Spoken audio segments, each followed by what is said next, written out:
So think about a newborn foal for a second. Okay, like a baby horse. Yeah, a baby horse. It just drops out of the womb, hits the grass, kind of shakes itself off, right?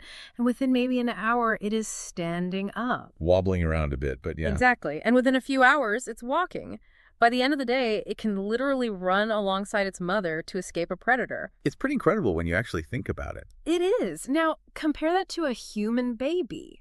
I mean, a human baby is essentially born entirely premature compared to other mammals. Utterly helpless. Utterly helpless. It cannot hold its own head up. It can't find its own food. It requires years, and I mean literally years, of constant, exhausting, intricate care just to survive, let alone become an independent adult. Right. We are, from a purely biological standpoint, one of the most vulnerable and just absurdly dependent creatures on the planet. Oh, without a doubt, we are fragile. Right.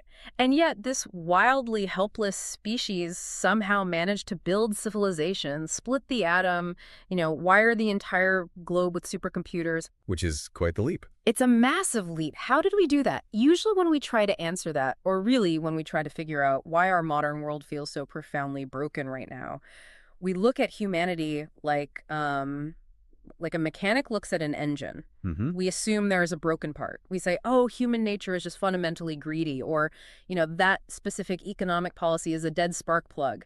If we just swap it out, the machine will run perfectly again. Which is, a very comforting way to view existence. It really is. It gives us this illusion of control. We want to find the bad part, swap it out, and just assume the entire complex system goes back to a baseline of normal. Right, a quick fix. Yeah.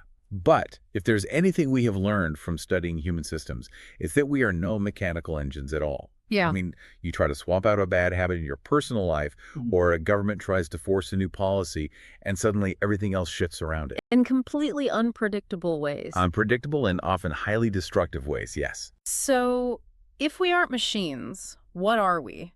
And why does it feel like we are constantly building systems that just make us miserable? That is the million-dollar question. It is. And that is the mission of today's deep dive. We are stepping entirely outside of that mechanical, broken part worldview today. We have to. Instead, we are unpacking a profoundly ambitious academic white paper by Dr. Bichara Sahely. The paper is titled Whence Come and Whither Go. It's a heavy title. It is a heavy title, and I know it sounds like a purely philosophical thought experiment, like something you'd ponder over a glass of wine, but it is actually a really rigorous, grounded exploration of biology, culture, and this concept he calls civilizational repair. And I think we need to draw a hard line right away here. Okay, lay it out. This exploration is not about detached mysticism. Dr. Sahely is attempting to answer two of the oldest questions humanity has ever grappled with. Yeah. Where do we come from and where are we going? Right. Whence come and whither go. Exactly. But he isn't looking at humanity from the outside like an alien studying an ant farm. He is looking at it from inside the messy, breathing, physiological reality of living. And to do this, he draws heavily on the work of systemic biologists and thinkers, specifically Humberto Maturana and Ximena Dávila. Two incredibly dense thinkers. Very dense, but brilliant. Yeah. And he uses their work to argue that humanity's future, our survival really, depends entirely on the manners of living that we are actively choosing to conserve today. Okay, let's unpack this, because the core claim here is just staggering to me. It turns everything upside down. It really does. This framework suggests that much of our modern suffering, like our anxiety, our global conflicts, or ecological crises, none of that is an inevitable result of human nature. Right. It's not baked into our DNA. Right. It is a cultural trap we've built for ourselves. And more importantly, by understanding the actual biology of how we relate to the world, we are given a roadmap to get out of it. That's the civilizational repair part. Exactly. So whether you are listening right now trying to comprehend macro things like geopolitical warfare, or you are just tasked with fixing a toxic corporate culture at your office, or honestly, you're just trying to heal your own personal relationship. It applies at every scale. Every scale. The frameworks we are going to explore today are designed to fundamentally alter how you interact with the world. But it requires a complete paradigm shift. Okay, where do we start? To build that paradigm, we have to start with that first ancient question. Whence come? Yeah. Where do we come from? Okay. The framework states, quite simply, that we come from life. Sounds obvious enough. It does, Yeah. but we have to be very careful with that word. Life in this context is not a mystical spark. It is not a poetic metaphor. It is not even just a collection of DNA. So what is it? Dr. Sahely roots his entire argument in Maturana's strict biological formulation. He defines living beings as molecular autopoietic systems. Okay, I'm going to need you to slow way down there. I know, it's a mouthful. Molecular autopoietic systems. That is a dense wall of jargon. Let's peel that apart. Autopoiesis. Yes. The root words there are auto meaning self and poiesis meaning creation or production, like poetry. Right, autopoiesis, self-creation. So it just means self-creation. Well, let's look at the mechanism. Imagine a factory. Okay, I'm picturing a factory. A normal factory takes in raw materials, let's say steel and rubber, processes them, and outputs a product like a car. Right. So the factory produces something other than itself. Now imagine a bizarre self-contained factory where the only thing it produces is the factory itself. Wait, what? Yeah, it takes in raw materials and its internal machinery constantly repairs the walls, builds new conveyor belts, and generates the energy needed to keep the factory running. Because the output is just more of the factory. Exactly. If the factory stops at producing itself, it ceases to be a factory and just becomes a pile of rust and metal. Oh, I see. That is an autopoietic system. In the molecular domain, a living cell is a closed network of molecular productions. It continuously produces the very structures that allow it to continue existing as a discrete unity. It produces its own boundary. It produces its own internal components. Yes, it is distinct. It draws a line in the universe and says, this is me, and outside of this is not me. Okay, that makes sense. I am a closed system. But here is the massive paradox that drives the entire rest of this biological framework. There's always a catch. Always. While the living being has a boundary and is distinct, it absolutely cannot exist apart from the environment that makes its living possible. Wait, I'm stuck on this boundary concept. Let's test this. Okay, go ahead. If I need oxygen constantly to fuel the cells in my body, like if I go a few minutes without it, my factory shuts down completely, right? Right. So does that mean the oxygen in the room is part of me? Like, where does my boundary actually end? Is a vital question. The oxygen is not you. The air in the room is not part of your molecular autopoiesis. You are a closed system. But, and this is the key, your closed system requires a very specific medium to survive. Dávila and Maturana gave this intersection a specific name. They call it the UDEON. The UDEON. UDEON. Yes, that stands for Organism Niche Ecological Dynamic Unit. Organism Niche Ecological Dynamic Unit. So the organism and its niche are a single unit. They are a conceptual unit. The niche, the temperature of the room, the oxygen, the gravity, the social field you inhabit. All the stuff outside of me. Right, all of that is not you. But that niche is absolutely essential to the continuous realization of your living. You cannot separate the two. They are distinct, but not separate. So it's like trying to understand a tornado by only looking at the wind. That's an interesting way to look at it. Think about it. If you study a tornado, you can measure the wind speed. You can look at the funnel cloud. You can say, there is the tornado. It has a distinct boundary. Right, you can point right at it. But if you completely ignore the atmospheric pressure, the hot and cold air colliding, the temperature of the ground that allows the tornado to exist in the first place, you don't actually understand the tornado at all. No, you just understand spinning air. Exactly. You can't separate the event from its environment. I really want to highlight that tornado analogy because it exposes the massive blind spot of modern civilization. How so? Well, for centuries, our science, our medicine, and our economics have tried to understand human beings as isolated individuals. We study the wind of the person. We sequence their genetics. Exactly. We map their isolated psychology, we measure their individual productivity, and we completely ignore the atmospheric pressure of their UDEON. We ignore the niche. We treat them like they exist in a vacuum. Yes. Viewing life as an isolated individual totally separate from its environment is the first major civilizational mistake identified here. Life is not an object. Life is conserved organization in organism niche coherence. Organism niche coherence, meaning the organism and the environment have to fit together like a key and a lock. A perfect dynamic fit. And if they fit together over time, we get into this concept of structural coupling. And I have to admit, when I read this section in the paper, it completely upended how I thought about evolution. Let's test that. How do you normally think about evolution? Well, I think of it the way we were all taught in middle school biology, Survival of the fittest. Right. The environment is this harsh, static arena. It gets colder or food gets scarce. The environment poses a problem, Mm. and the organism has to mutate, like it has to grow thicker fur or longer legs to adapt to the environment. The environment commands, and the organism adapts or dies. A very one-sided Darwinian simplification. But that's what we're taught. I know, but structural coupling asks us to look much closer at the mechanism. It says that evolution is actually a historical drift of congruent structural change. Congruent structural change. Yes, the organism and the medium undergo reciprocal perturbation. They change together. What does reciprocal perturbation look like in practice? Give me a tangible example. Think about an earthworm. Okay, an earthworm. The earthworm doesn't just adapt to the soil. As the earthworm lives, eats, and moves, its biology fundamentally alters the chemical composition and aeration of the soil. Oh, right. It leaves behind castings, it makes tunnels. Exactly. The earthworm creates the environment that the next generation of earthworms adapts to. The organism changes the medium, and the medium changes the organism.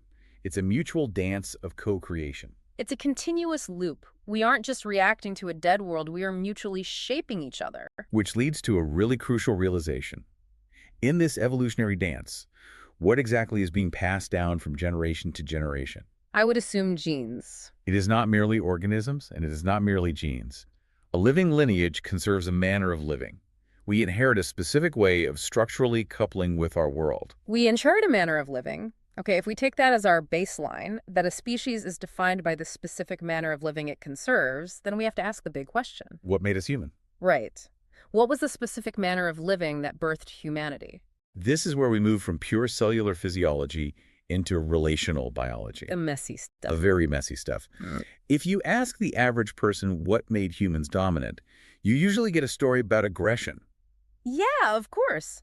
We are told our humanness was forged in domination, in the hunting of big game and outcompeting other primates, or at least in our unique ability to build weapons and tools to conquer our environment. That's the classic narrative. And I have to raise a red flag here. Go for it. Because as someone trying to reconcile this, the survival of the fittest narrative makes logical sense to me.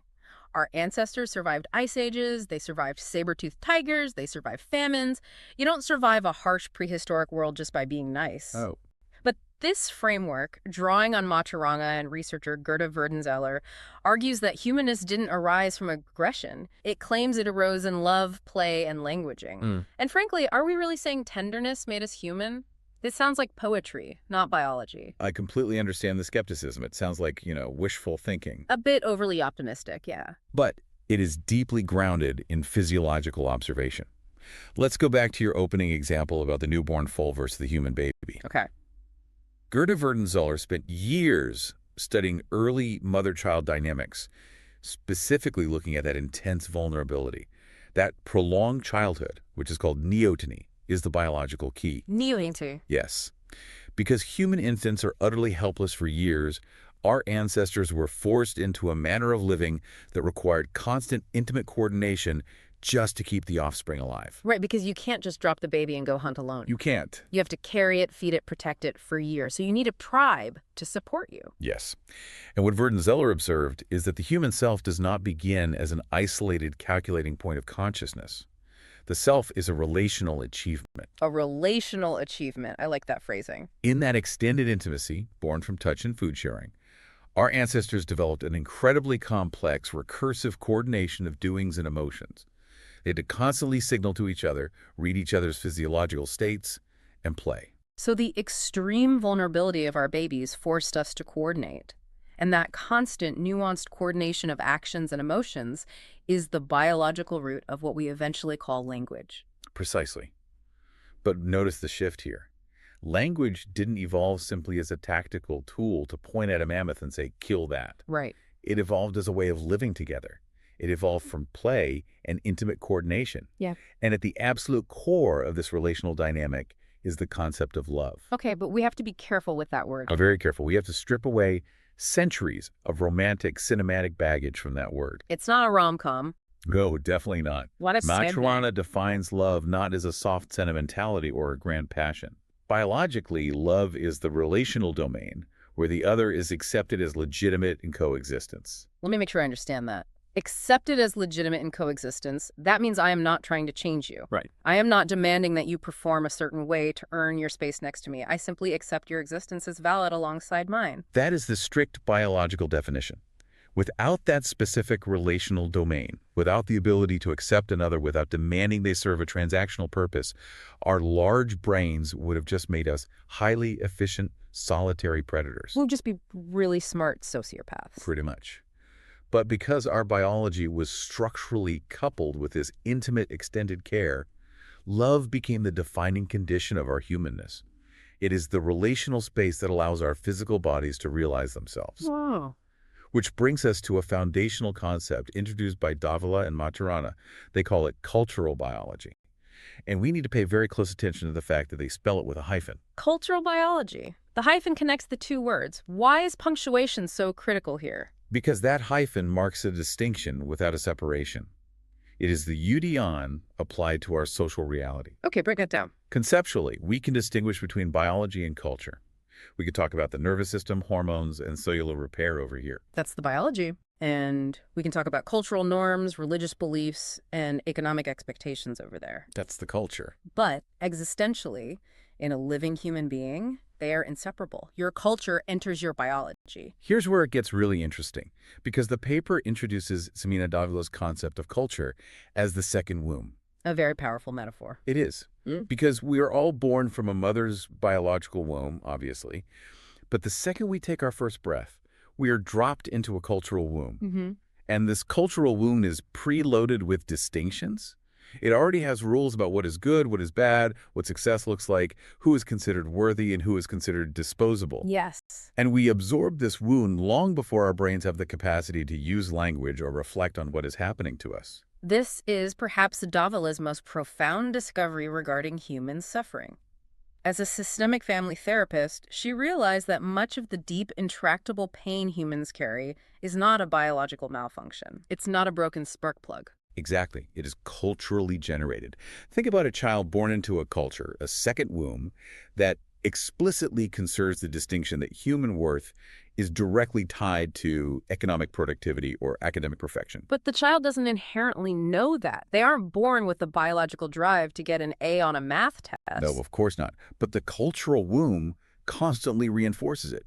So if the child struggles, if they fail to meet that external standard of perfection, they don't just think, oh, I made a mistake. Right. Because the culture equates performance with worthiness. The child internalizes an existential invalidation. They feel they are illegitimate in coexistence. They lose the biological domain of love. Yes, and here is where the hyphen in cultural biology becomes terrifyingly real. They live this undeserved cultural devaluation as if it were an absolute truth of their own biology. I really want to dig into the mechanism of that because it's easy to just say, oh, culture hurts us, But how does an abstract cultural idea literally alter our biology? Let's trace the actual physiology. Okay. The child internalizes the belief that they are unworthy. Now, the brain, which evolved to keep the organism safe within a tribe, perceives this social invalidation as a literal threat to survival. Because if the tribe rejects me, I die. Exactly. The amygdala fires. The nervous system shifts into a chronic state of sympathetic arousal, fight or flight. The body floods with cortisol and adrenaline. Just from a bad grade. Just from the cultural invalidation. And over time, this chronic stress alters digestion. It suppresses the immune system. It changes the person's physical posture. The abstract cultural expectation literally reshapes their molecular autopoiesis. The culture becomes tissue. They start to believe the pain is just who they are. They go to a doctor, they look at their anxiety or their chronic stomach issues, and they think, I'm a broken engine, I need a pill to fix my bad spark plug. When in reality, their biology is doing exactly what it's supposed to do. It is structurally coupling with a toxic cultural niche. Exactly. It is a perfectly functional biological response to an incoherent cultural demand. So, if culture acts as this invisible trap that wounds us on a cellular level, how do we possibly break free? Right. How do we escape the second womb? Yeah. If we are structurally coupled to a society that tells us we are only worth what we produce, how do we change the dance? This brings us to the uniquely human capacity that serves as the hinge for the entire framework of civilizational repair. And that capacity is reflection. Reflection is the specific operational moment when the cultural womb finally becomes visible to itself. Let's spend some time defining reflection because in everyday language, reflection just means sitting by a window, staring at the rain, and pondering your life choices. Like daydreaming. Yeah, daydreaming. But the framework is talking about something much more mechanical, isn't it? It is a very specific operational mechanism. The paper draws on Pill Bunnell's concept of the double look. The double look. Think about how we normally live. In ordinary living, we simply act out our inherited cultural cosmology. We don't see our beliefs. We look through them. Like a window. Yes. But reflection isn't a rest in living. It is a deliberate pause. In that pause, we look at what we are doing, and then we take a double look. Yeah. We observe our own observing. We realize that the world we are seeing is fundamentally shaped by the distinctions we ourselves are making. I tried to visualize this when I was reading the paper, and I thought of it like this. Imagine you've been wearing a pair of blue-tinted glasses your entire life. Literally since the day you were born. Okay. Because you've never known anything else, you genuinely believe the world is blue. The sky is blue, the grass is blue, your mother's face is blue. That is just reality. Right. But then one day you accidentally bump the frames, you feel them on your face. That is the arrest in living. You notice the filter. Yes. You take the glasses off, and for the first time you see the glasses themselves. You realize the blueness wasn't an absolute reality of the universe. It was just a distinction, a filter that you inherited. That is the double look. And now, in that moment of reflection, you have a terrifying but liberating choice. You can put the blue glasses back on, or you can try to look at the world without them. That analogy captures the mechanics perfectly. Reflection is not an escape from culture. I mean, you can't step outside of your biology. But it is culture becoming recursively open. What does that mean? It allows a society, or a company, or an individual to stop unconsciously repeating its destructive habits and ask a radical question. What world does this distinction bring forth? Like, if I keep wearing these blue glasses, what am I feeling to see? Exactly. If I keep measuring my child's worth by their grades, what relational reality am I destroying? But the text is also very clear that reflection isn't automatically a force for good. It's not. It gives a really stern warning about the need for domain discipline. It argues that without discipline, our human capacity to make distinctions becomes incredibly dangerous. What happens if we lack that discipline? Maturana's work warns against the danger of collapsing what he calls flat world realities. Flat world realities. Human beings are brilliant at creating distinctions. Every distinction we make brings forth a domain of validity. Chemistry is a valid domain with its own rules. Right. Economics is a valid domain. The legal system is a valid domain. But suffering arises when you take a distinction that is useful in one specific domain and you force it onto the entirety of human existence. You flatten a complex, multidimensional reality to a single metric. Let's ground this in some real examples because the ones mentioned in the paper were really stark. Okay, let's hear them. Think about education. Standardized testing is a valid domain. It can measure a certain type of rote memory. Sure. But when we lack domain discipline, we collapse the entire reality of education, the curiosity, the socialization, the mentorship, into test scores. We flatten the student. Exactly. Or look at healthcare. Yeah. A blood panel is a highly valid biological distinction. But when a hospital system reduces a patient entirely to their lab values and billing codes, ignoring their psychological state and their UDEON, the system has flattened the human being. They become a spreadsheet. Right. Or in the workplace, when we reduce personhood to economic productivity. In each of these cases, you are taking a valid tool, a metric, a test, a financial model, and letting it devour the entire human experience. And when a partial distinction becomes a totalizing reality, life is inevitably negated. The human being is erased. This is why Dr. Sahely insists that the fundamental orientation of our reflection must be love. Going back to that biological definition. Yes, we must return to that definition. Accepting the other as legitimate. If you reflect, if you use the double look, but you do it without love, your reflection just becomes a sophisticated tool for domination. How so? You analyze a population's data just to manipulate their voting habits. You diagnose a patient just to streamline an insurance payout, completely stripping them of their humanity. So love is the only thing that keeps our reflection humane. It keeps our boundaries and our metrics from becoming prisons. The paper suggests that this life-saving reflection takes shape in what it calls liberating conversation. What does a liberating conversation actually look like? A liberating conversation is a space where you listen to another person without prejudice, without an agenda, and without demanding they conform to your flat world metrics. You just let them be. You open a relational space where they can finally see their own cultural conditioning. They realize that the cultural pain they've been carrying, the belief that they are broken or unworthy, is not their true nature. It's just a pair of blue glasses they were forced to wear. Exactly. In that space, they recover their self-respect. And if we connect this to the macro level, this is how entire civilizations mature. They learn to step out of flat world reductionism. They learn to integrate different domains, science, economics, art, biology, without reducing one to the other. Okay, we have covered immense ground here. We've established where we come from, this molecular autopoietic dance, the UDEON, our humanness birthed in vulnerability and love, shaped by a cultural womb. That's the whence come. That's the whence come. And we've seen how the mechanism of reflection allows us to pause and choose our path.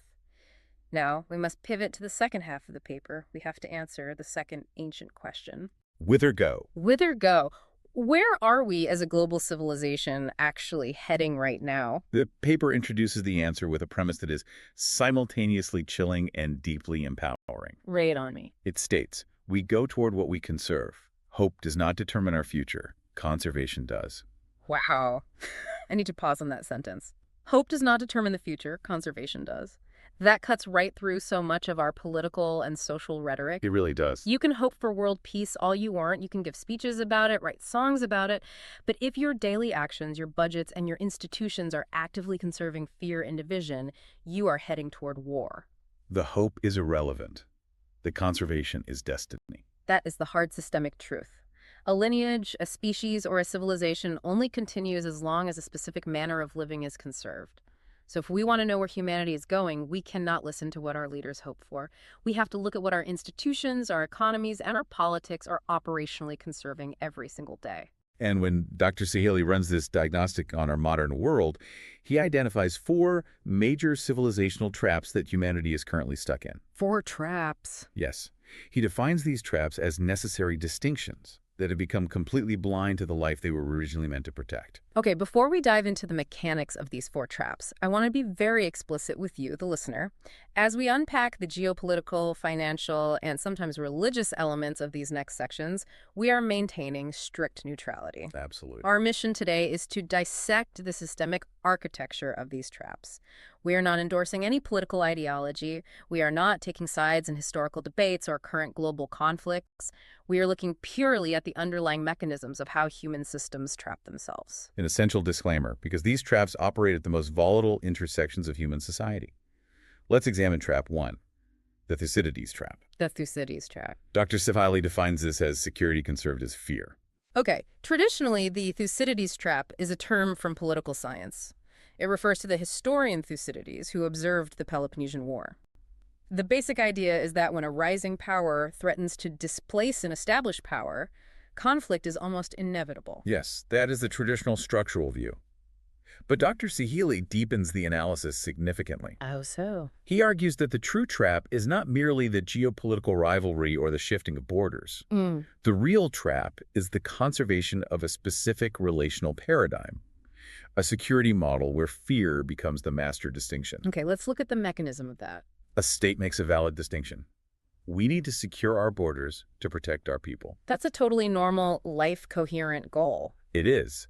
But when that need for security gets severed from the goal of mutual flourishing, fear takes over. And when fear organizes a state's worldview, how does that alter its behavior? Everything shifts. Every action by a neighboring state, even benign ones, is interpreted through the lens of worst-case scenarios. Deterrence becomes the only accepted version of realism. Diplomacy and dialogue are viewed with deep suspicion, seen merely as manipulative tricks or signs of weakness. But the most dangerous mechanism of all is this. A state begins to believe that the only way to guarantee its own safety is to actively manufacture insecurity for its neighbor. You try to make yourself safe by making your neighbor terrified. Exactly. But mathematically, structurally, that is a doomed strategy. Think about it. If I point a weapon at my neighbor to make him afraid so he won't attack me, his structural response won't be submission. No, of course not. His response will be to build 2 weapons to make me terrified, which forces me to build 3. It is a completely closed feedback loop. The initial desire for safety actually engineers permanent, escalating danger. Fear becomes the conserved manner of living. Precisely. The original tool of security has devoured the possibility of legitimate coexistence. That is the Thucydides trap. Which brings us to a trap that operates on a more daily level for most of us. Trap 2, the Midas trap. Ah, the Midas trap. I want to take the lead on unpacking this one because the mechanics of it perfectly explain the profound unease so many people feel about the modern global economy. The framework defines the Midas trap as what happens when we claim sovereignty over the life ground. Let's break down that terminology. What does he mean by claim sovereignty? Let's think about financial claims. Money, debt, property rights, stock options, derivative contracts. Okay. Originally, humans invented these abstract financial claims as coordination tools. Money is a brilliant invention. It allows a farmer and a blacksmith to trade value without having to swap 3 chickens for a horseshoe. It coordinates labor. Like here's a tool. But the trap snaps shut when these abstract financial claims become more protected, more prioritized, and more sovereign than the actual biological reality that supports them. The soil, the water, human health, community stability. When the map becomes more important than the territory, the paper notes that in this trap, life is forced to justify itself to money rather than money serving life. Exactly. I want to use an analogy here to explain how this mechanism works. Imagine you own a car and you want to keep it running for 20 years. Okay. You will prioritize its long-term health. You'll change the oil, rotate the tires, drive it carefully. That is the life ground. But now imagine you are a corporation renting out that car, and your only goal is to maximize the financial yield of the asset this quarter. Oh, I see. You don't care if the engine burns out next year as long as the daily rental fees collected today. You extract the value until the system collapses. Yes, and we see this mechanism operating everywhere. Look at the global housing market. The biological function of a house is to provide shelter, safety, and a niche for a human UDEON to flourish. That is its life ground value. Right. But in the Midas trap, housing is transformed primarily into a financial asset, a claim. It must first satisfy a hedge fund's need for quarterly yield. If it happens to provide shelter to a family, that is a secondary byproduct. But its primary, conserved function is to generate financial throughput. That's a powerful example. And we see the exact same inversion in healthcare. The life ground goal is healing, but in a Midas system, healing takes a backseat to the optimization of billing systems and insurance claims. We see it in ecology, too. Oh, absolutely. Where a 500-year-old forest is literally calculated as being worth more dead, processed as timber, than it is alive as a complex ecosystem.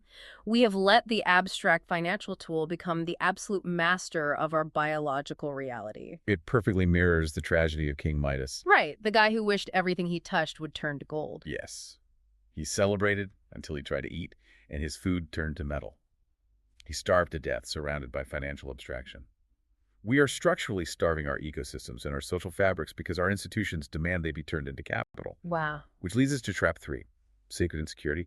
This is perhaps the most tragic and deeply entrenched of all the traps. It describes the systemic disaster that occurs when wounded ultimacy is conserved as violence. Wounded ultimacy. That phrase implies that human beings possess an intrinsic need for ultimate concerns, like things we hold as sacred or absolute. And we do. This is a vital part of cultural biology. Human beings cannot endure a purely utilitarian existence.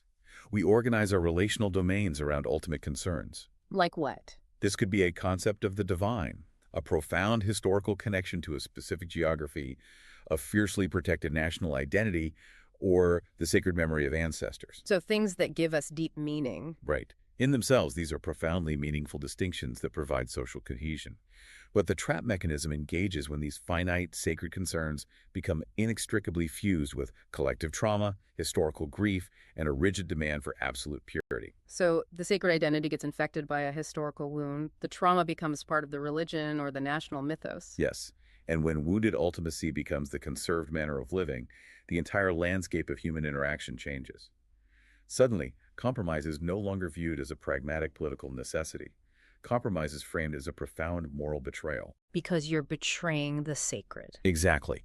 To share the land or to reconcile with a historical enemy feels like you are erasing the suffering of your ancestors or defying the will of the divine. The other is stripped of their legitimacy. They are no longer a neighboring UDEON. They are an existential, demonic threat to your sacred purity. And once that flat world distinction is locked in, it creates a mechanism that allows otherwise moral, compassionate people to rationalize unspeakable violence. It allows the suffering of civilians to be justified as a tragic but necessary holy duty for the protection of the sacred identity. It's devastating. Memory itself is weaponized. Religion, which theoretically should bind humanity, is conserved as a tool of absolute cultural exclusion. It creates a vicious, self-sustaining loop. The grief from past violence becomes the moral permission slip to inflict new violence, which creates new trauma for the other side, ensuring the wound is passed to the next generation. A completely closed loop. Yes. Again, looking through our neutral systemic lens, you can observe this exact mathematical cycle operating in almost every intractable conflict across the globe. Mm. It is not fundamentally an issue of people being inherently evil. It is the tragedy of a sacred distinction that has completely lost its connection to the biology of love. Which sets the stage for the final trap. Trap 4, misrelevance. To be honest, misrelevance sounds almost benign. It sounds like a clerical error compared to the threat of geopolitical war or financial collapse. I know, the word sounds mild. But Dr. Sahely argues that it might actually be the most pervasive and insidious trap of our time. Misrelevance is what happens when a highly capable society optimizes all the wrong signals. It is the trap of profound distraction. It is the systemic act of measuring, optimizing, and obsessing over data that does not actually matter for the conservation of human life. Let's look at how this operates in the real world. We are living in an era of unprecedented technological power. We have massive supercomputers, artificial intelligence, and armies of brilliant data scientists. But look at what we point those tools at. Social media algorithms. Right. Think about the algorithms running global social media platforms. These are some of the most sophisticated pieces of engineering in human history. But what are they mathematically instructed to optimize? They optimize for engagement. And human neurology dictates that anger, outrage, and fear drive the most engagement. Exactly. So the algorithm successfully hits its metric, time on site goes up, ad revenue skyrockets, but the social fabric of democracies is torn apart in the process. We optimized the metric, but we destroyed the niche. Or consider macroeconomic indicators. Oh, this is a big word. A government might point with immense pride to a chart showing rapid, sustained growth in gross domestic product, GDP. The line on the graph goes up. The metric is a success. Right, but the GDP calculation completely ignores the fact that achieving that growth required the permanent depletion of topsoil, the pollution of vital watersheds, and an epidemic of burnout among the workforce. The society is measuring its success using data that obscures its own biological collapse. We are highly intelligent, but completely misrelevant. We are meticulously rearranging the deck chairs on the Titanic and ignoring the iceberg. Dr. Sahely refers to this specific trajectory as a drift toward intelligent collapse. Intelligent collapse. It's a chilling concept. A society might be perfectly administered, every spreadsheet might balance perfectly, the AI algorithms might be operating at absolute peak efficiency, the legal codes might be flawlessly enforced, but the actual breathing, physiological living conditions of the human UDEON are quietly suffocating in the background. The trap is that the wrong things have been conserved as mattering most. Precisely. When you lay out these 4 traps, Thucydides, Midas, sacred insecurity, and misrelevance, they paint an incredibly grim picture. The paper uses the phrase organized disintegration. We are falling apart. But we aren't doing it by accident. We're doing it in a highly organized, heavily funded, institutionalized way. It would be an entirely despairing framework if the paper stopped there. But Dr. Sahely, anchoring his work in the biology of Maturana and Dávila, doesn't leave humanity stranded in the traps. Thank goodness for that. Because these are systemic loops of our own creation, they can be uncreated. He offers a practical systemic way out, a path he calls the Great Corrective. The Great Corrective. This is the pivot.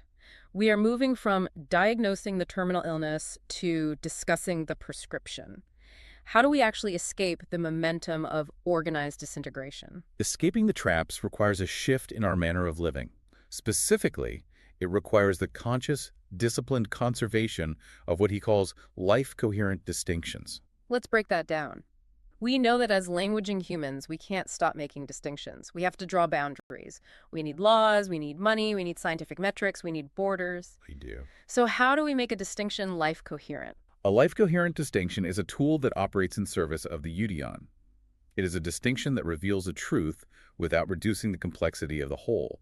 It is a metric that measures a specific outcome without forgetting the vital things that cannot be quantified. So it doesn't flatten the world. Exactly.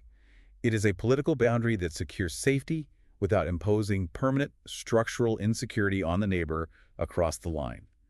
It is a cultural memory that honors historical wounds without sanctifying a desire for revenge. It's about putting the tools back in their proper place in the toolbox. We don't have to throw away the hammer. We just have to stop treating every fragile human interaction like a nail. That's a great way to put it. The framework talks about returning our systems to life service. The economy is a brilliant tool, but it must be placed in life service. The UDEON should not be in service to the economy. Technology must operate under life-protective constraints. But how do we actually implement that? Dr. Sahely knows this requires more than just good intentions. To make this actionable, he provides a specific tool, the life-coherent distinction test, detailed in Appendix B of the paper. A test. It is a rigorous set of diagnostic questions that anyone can apply to their own domain, whether that is a global policy, a corporate strategy, or a personal relationship. I think we need to role-play this test so the listener can see exactly how the mechanism works. Let's do it. Let's take a common scenario from the corporate world. Many large companies use a system called stack ranking for performance reviews. Stack ranking. Managers are forced to grade their employees on a curve, ranking them from best to worst, and the bottom 10% are routinely fired every year, regardless of their absolute performance. The goal is to maximize productivity. Let's run stack ranking through the 3 diagnostic questions. Okay, I will pose the first diagnostic question. What does this distinction reveal and what does it obscure?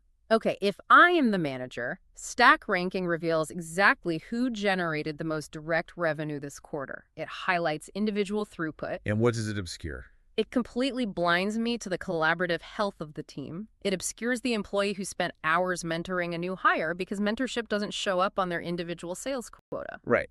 So the second question, what manner of living does this distinction operationally conserve? Well, the company claims it conserves excellence. But structurally, if I know I have to beat my coworker to avoid being in the bottom 10%, I am not going to share information with them. I am going to actively undermine them. So operationally, the system conserves fear, hyper-competition, and mutual distrust. It destroys legitimate coexistence. which brings us to the final, ultimate diagnostic question. Whose life capacity is protected and whose is diminished by this distinction? The life capacity of the corporation's short-term stock price might be protected, but the physiological and psychological life capacity of the employees is vastly diminished. They are flooded with cortisol, they are operating in chronic fear, they are alienated from their peers. Therefore, the conclusion of the test is absolute. Stack ranking is a life-incoherent distinction. It flattens the human being into a single metric of throughput, and it destroys the social niche. It fails the test. Yes.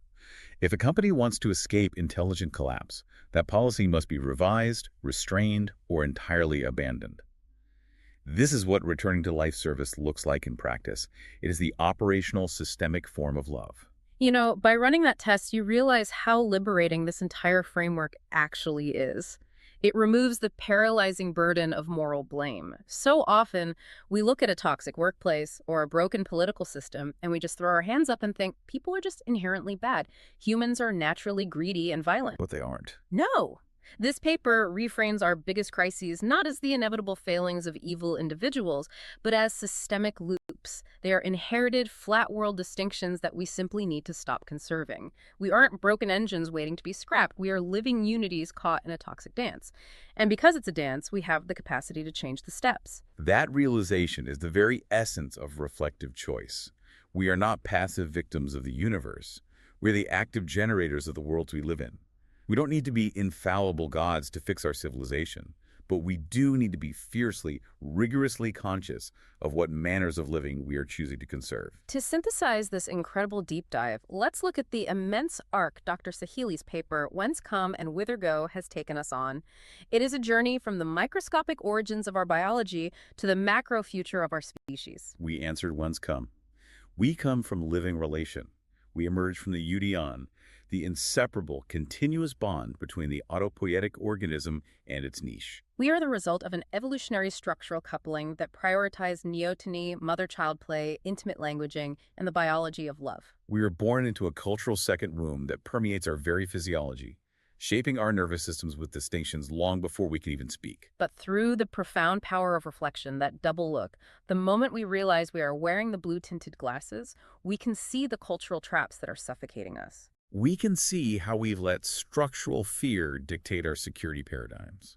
We can see how we've allowed abstract financial claims to overwrite our biological needs. We can see how we've weaponized our sacred wounds into cycles of violence. And how we've optimized our brilliant technologies for misrelevant metrics that simply do not matter for human survival. And we answered whither go. Because we inevitably go toward what we operationally conserve, our future is nothing more than the historical drift of what we choose to practice today. If we harness the discipline of domains, if we rigorously apply the life-coherent distinction test, and if we reorient our institutions around the biological mandate of legitimate coexistence, we can actually change the drift of humanity. We can move from organized disintegration to civilizational repair. So, as we wrap up this deep dive, I want to step out of the macro theory and address you, the listener, directly.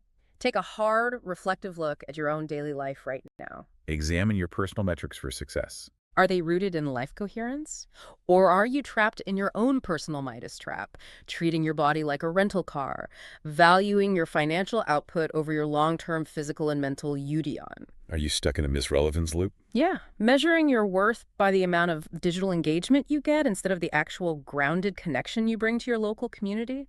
Are you treating yourself and the people around you like broken machines that just need to be fixed? Or are you tending to the UDEON, the environment, the atmosphere, the manner of living you share? It is a profound, life-altering shift in perspective. You are not a machine. You are a living unity. And so, we leave you with one final lingering question. It builds on Dr. Sahely and Humberto Maturana's ultimate query. The paper asks, at a global civilizational level, how do we want to live together? But let's bring that massive question right down to your kitchen table. Knowing what you know now about how unseen cultural distinctions shape our actual biology and dictate our future, what is one deeply held truth you are conserving right now that is secretly negating the life of someone you love? Thank you for joining us on this deep